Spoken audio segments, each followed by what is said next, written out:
Ce qui nous rassemble aujourd'hui, quelqu'un l'a dit aussi en introduction, c'est la Côte d'Ivoire.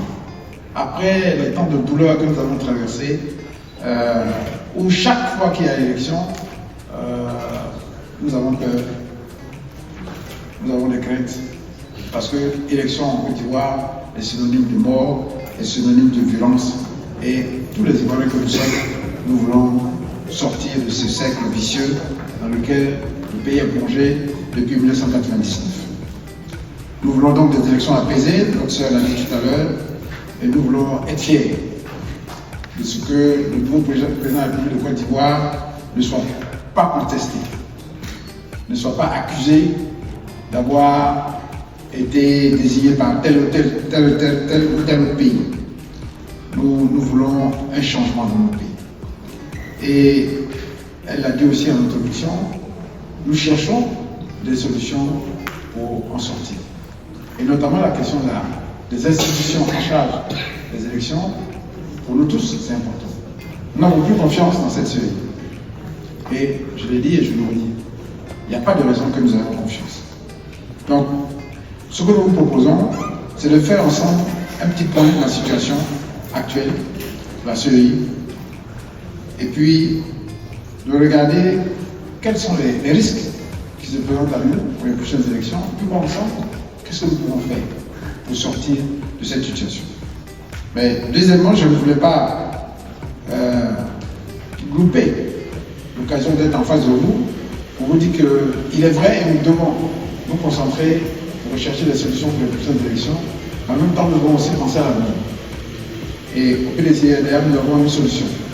En tout cas, une approche, une stratégie à proposer à la Côte d'Ivoire pour nous permettre de tracer un autre destin de notre pays, de notre nation. Donc notre intervention va se passer en deux parties.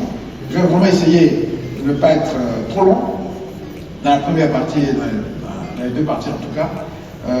Dans la première partie, je vais rapidement exposer sur les problèmes de la CEI, tout ce que vous connaissez. On va échanger, ça va être interactif. Donc à peu près, bon, j'ai mis 30 minutes, mais avec le temps qu'il y a, je vais prendre 20 minutes d'exposé. Et puis après, je vous laisse le temps de poser des questions. Ensuite, je vais reprendre la main pour pouvoir ouvrir sur l'avenir et dire comment aussi nous pouvons aller vers une Côte d'Ivoire nouvelle. Quel projet nous pouvons tracer pour l'avenir. Et je crois que nous avons un ami qui est venu ici spécialement pour nous demander quelle est notre vision pour l'avenir. Donc on va saisir l'occasion pour vous donner quelques réponses. Merci en tout cas d'être venu écouter ce qui se passe chez nous et comment les Ivoiriens veulent tracer une nouvelle voie. Donc voilà, donc c'est exposé en deux parties. La première partie sera vraiment sera très didactique avec un échange. Et puis la deuxième partie, je vais commenter et vous allez pouvoir aussi poser des questions. Donc sur les questions, et c'est bien que notre ami, le vice-président Bouya soit là, le député aussi est là, nous allons répondre vraiment à toutes vos questions. Il n'y aura aucune question tabou. Toutes vos questions, j'insiste sur toutes. Nous sommes là parce que nous avons un enjeu très sérieux et devant cette situation, nous devons donner toutes les réponses que vous intéressent. Voilà, chers frères et sœurs, je vais conclure en vous disant merci et passer donc à la première partie de notre présentation.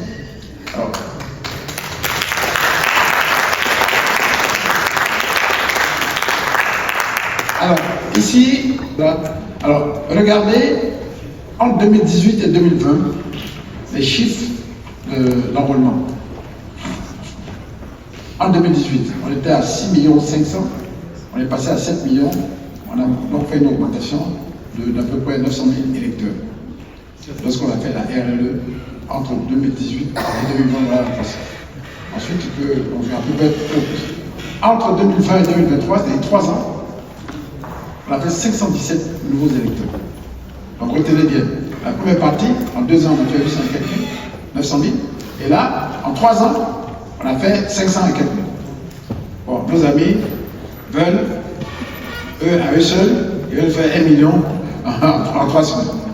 Suivez mon regard. Ensuite, si vous voyez entre 2018 et 2023, quand on additionne les deux, c'est-à-dire en 5 ans, on a fait 1 416 000 personnes nouvelles étaient en ligne. En 5 ans. ici pour montrer que voilà la répartition de la liste électorale en tranche d'âge. Vous voyez au bout là-bas, c'est ceux qui ont 160 ans hein, et plus, hein, qui sont sur la liste électorale.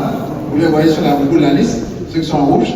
Et vous voyez que la courbe de notre liste électorale n'est pas bonne. C'est-à-dire que c'est les jeunes qui sont les plus nombreux dans notre société, mais ils sont les moins nombreux dans notre liste électorale.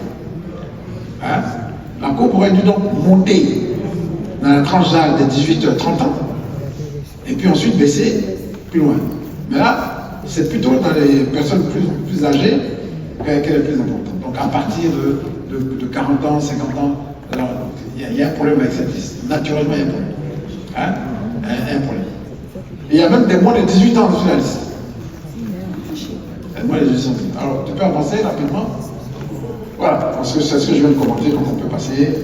Vous voyez que les chiffres les plus importants en termes de croissance, bon, c'est vous la diaspora. Et j'ai une sœur là, tout à l'heure qui m'a expliqué comment l'enrôlement se fait.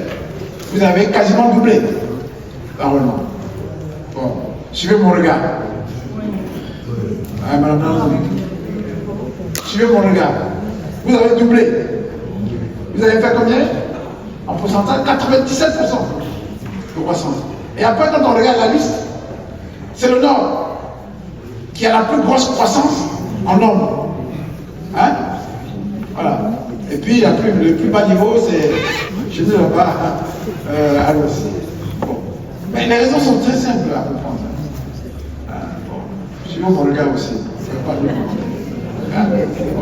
Les populations électorales s'accroissent plus vite dans la région située au nord du pays que dans les autres régions.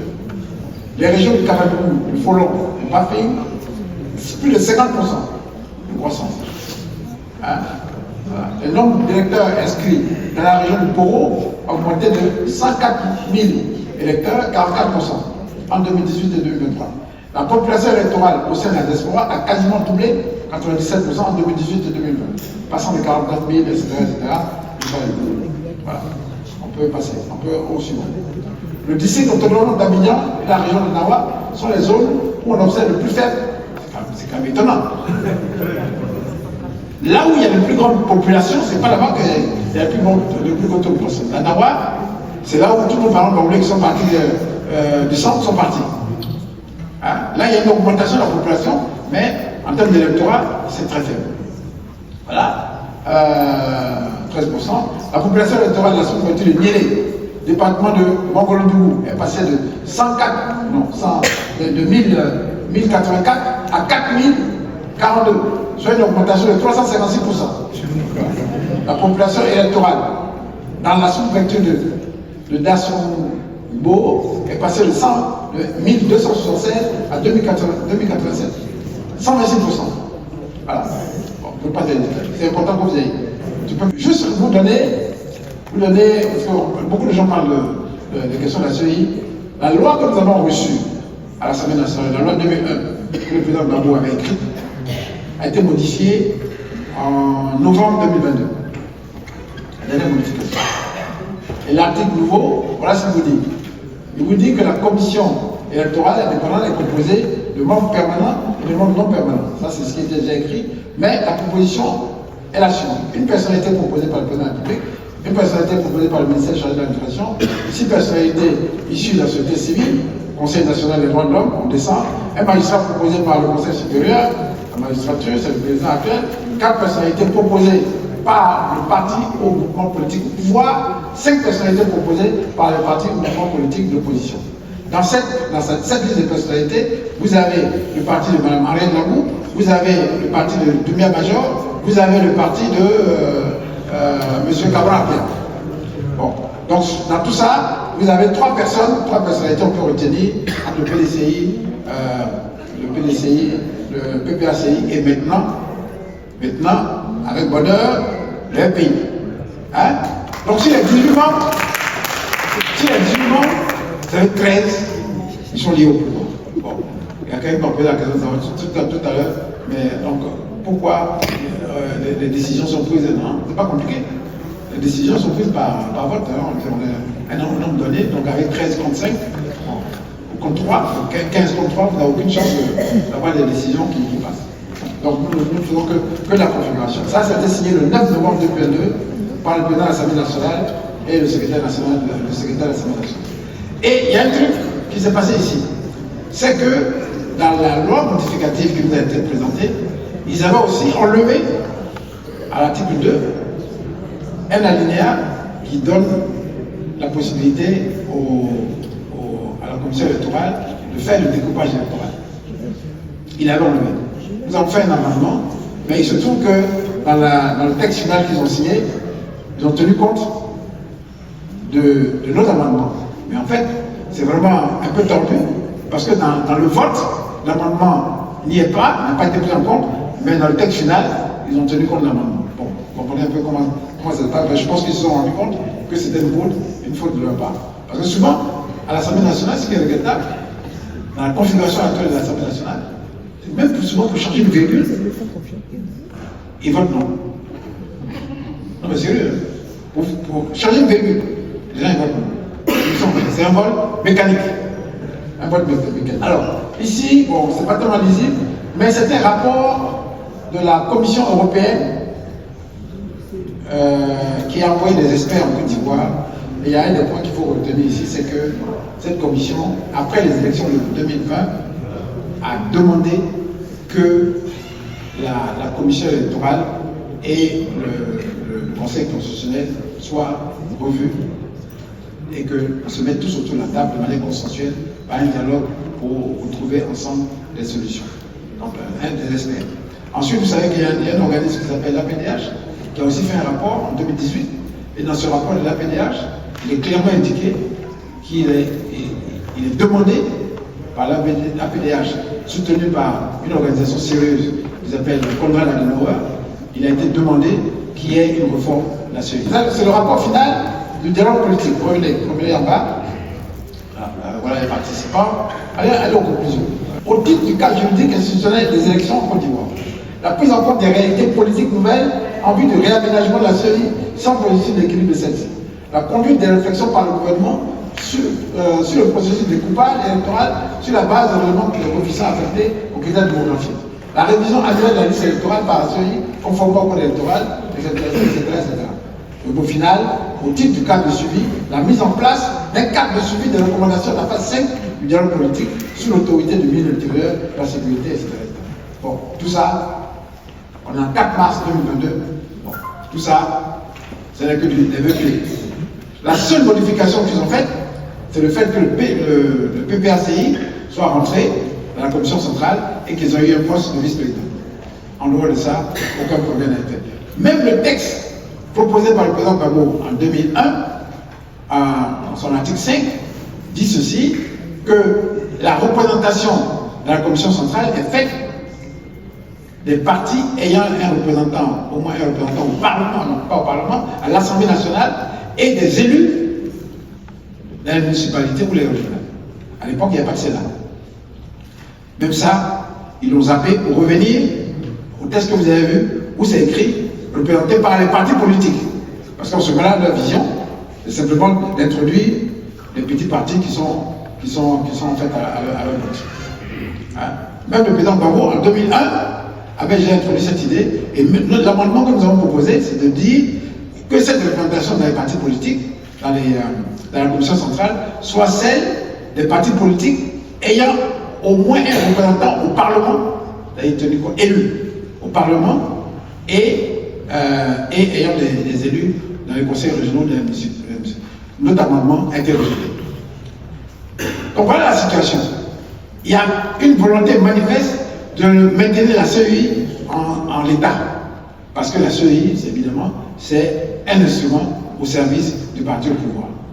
Bon, je n'ai pas parlé de tout ce qu'il y a dans les commissions locales, mais on va y revenir. Rapidement, pour pas de course, le résumé de la présentation. Après, vous avez beaucoup d'informations, le PowerPoint. Donc, sur la CEI, j'en ai parlé aussi du déséquilibre.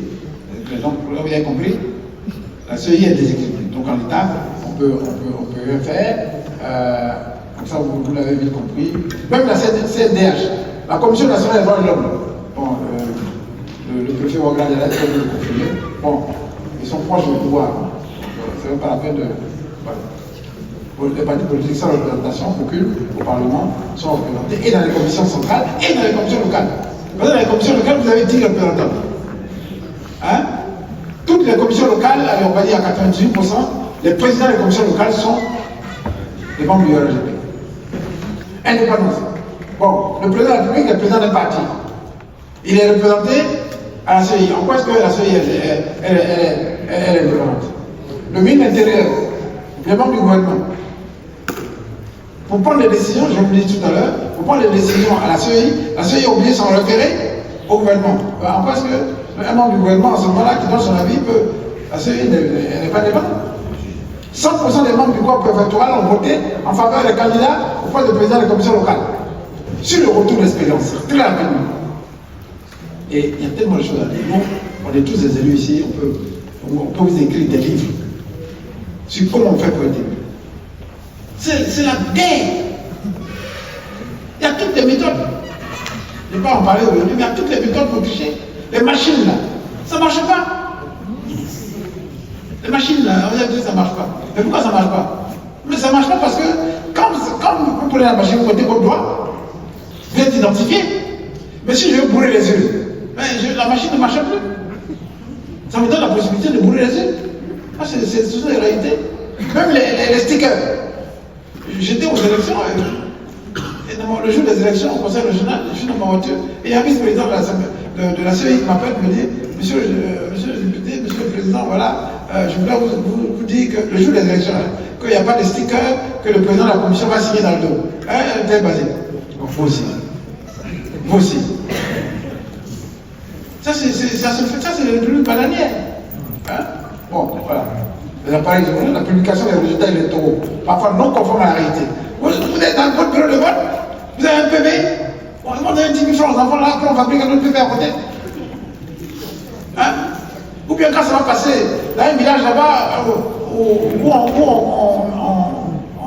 on agrège les résultats, là-bas on modifie.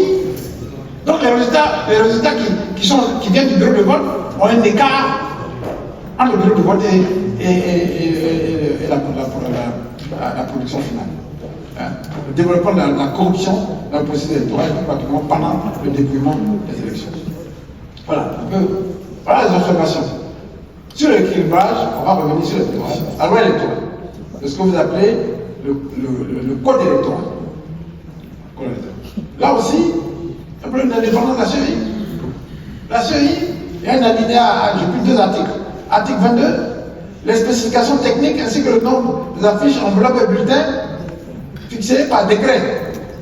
Vous avez compris? Non, vous avez ce que vous avez bien compris. Non, je répète. Les spécifications techniques ainsi que le nombre des affiches et les enveloppes, hein, les bulletins sont fixés par décret. Un décret là. Hein? Décret descendu au sous-sol même. Décret descendu au sous-sol. Hein? Voilà le préfet, demandez-lui. Arrêtez même là, que lui-même prend là. Ça a de la valeur. Mais là, décret, c'est le gouvernement qui prend ça. Les conditions d'établissement de la liste des imprimeurs sont fixées sur proposition conforme de la commission imprimeur. C'est-à-dire, lui, là, le président de la CEI, il n'est même pas capable de choisir des imprimeurs pour faire l'institution. Ça aussi, ça passe par là. Donc, c'est eux qui dirigent. C'est eux qui dirigent la CEI. Le pauvre privé, il se promène, il se défend, il rencontre son truc. Mais... Bon. Ah, mais franchement, hein, il se défend pour gagner son pain. Mais il sait bien que ce n'est pas lui qui dirige la CEI. Hein? Et puis je parle des erreurs. La fixation de la période d'établissement de la liste électorale ainsi que les modalités pratiques de son exécution. Ça aussi, c'est dirigé par le gouvernement. Donc, où est l'indépendance? Où est l'indépendance? Les modalités d'établissement de la carte d'électeur. Ça aussi, c'est le gouvernement. L'institution électorale est aux mains du gouvernement. En poursuite pénale, les membres de la CEI ne prennent aucun engagement et ne peuvent faire l'objet d'aucune poursuite pénale dans le cas où ils posent des actes non conformes au respect de la loi électorale.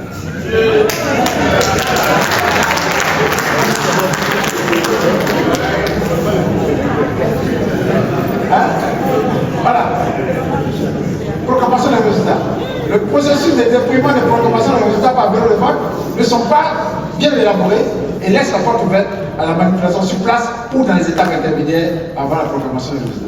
Bon, je prends le pays basique parce qu'on est du même point, hein, et il vit les mêmes réalités que vous. Vous arrivez à Diopé, au moment du déploiement, ce que vous avez fait chez vous là-bas, dans mon village, le plus qui vous sépare à Diopé, c'est le jour de la nuit. Hein.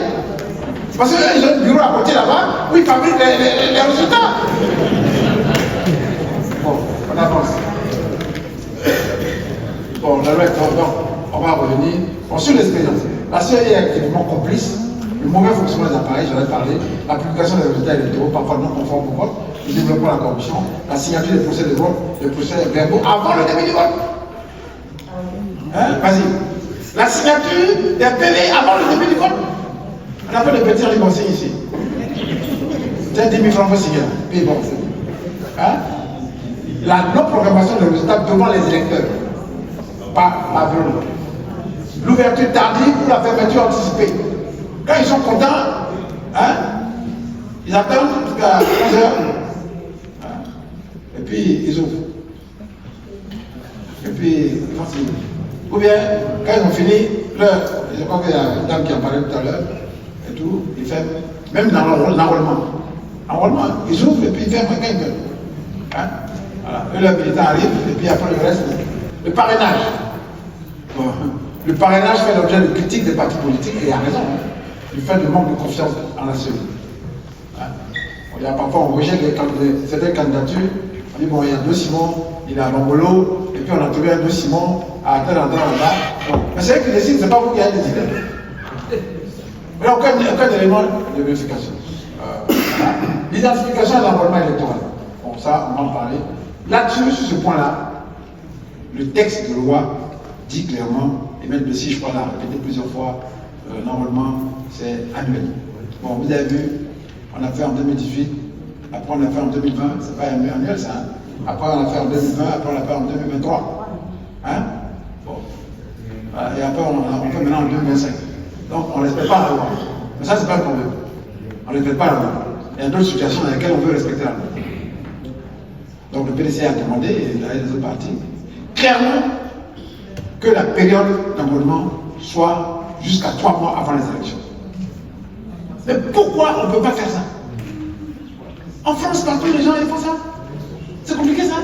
Je décide d'aller à la sous-préfecture, à la préfecture, à la mairie, où je veux. Il y a un poste là-bas, je donne mes papiers, je me fais enrôler. Il n'y a rien de sorcier. Mais chez nous en Côte d'Ivoire, on est des sorciers. Voilà. Identification et tout. Et le président du PDCI a lancé un challenge. Nous on a dit, je n'ai pas le truc mais je peux vous montrer, le Ghana a 20, 28, 29 millions de personnes, il a 17 millions d'électeurs. La Côte d'Ivoire, nous avons 29 millions et nous n'avons que 8 millions d'électeurs. Si vous prenez un taux de participation de 40 et quelques %, grosso modo, il y a autour de 10 à 11% d'Ivoiriens qui élisent leur président. On n'est pas dans un environnement démocratique.